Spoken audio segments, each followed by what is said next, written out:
Petrol, बिजली, gas इंतहाई महंगी। फरवरी में महंगाई की गर्मी, रमजान से पहले आवाम को होशरुबा महंगाई का सामना करना होगा।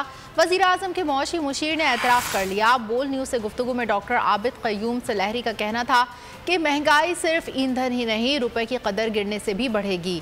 इनका मजीद कहना था कि अगर ये ना करते तो तेल खरीदने के पैसे भी नहीं होंगे।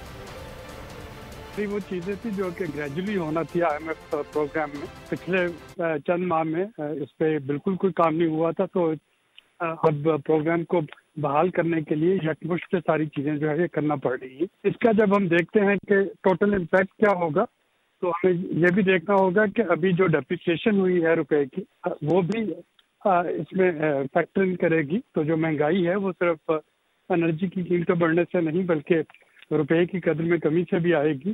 तो ये एक होशरुबा महंगाई का तूफान होगा जो कि रमज़ान से पहले फिट कर रहा होगा पाकिस्तानी अवाम को। खुदा न खास्ता अगर पाकिस्तान डिफॉल्ट की तरफ चला जाए तो फिर एनर्जी जो है वो सिरे से नहीं मिल रही होगी। पाकिस्तान को इंपोर्ट के लिए पाकिस्तान के पास डॉलर ही नहीं होंगे कि एनर्जी ला सके और उनको वो सप्लाई की जा सके। तो ये कड़वी गोली है जो बहरहाल मिस प्लानिंग की वजह से अब यकमुश्त निगलनी पड़ रही है। और अगर आपको हमारी ये वीडियो पसंद आई है तो लाइक पर क्लिक कीजिए। बोल उड़ाएगा सबका होश, भूल जाएंगे सब अपना जोश।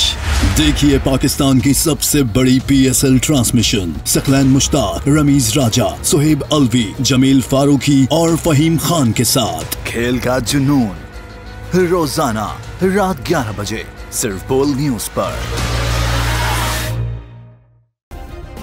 सब्सक्राइब करें और बेल दबाएं ताकि कोई खबर रह न जाए।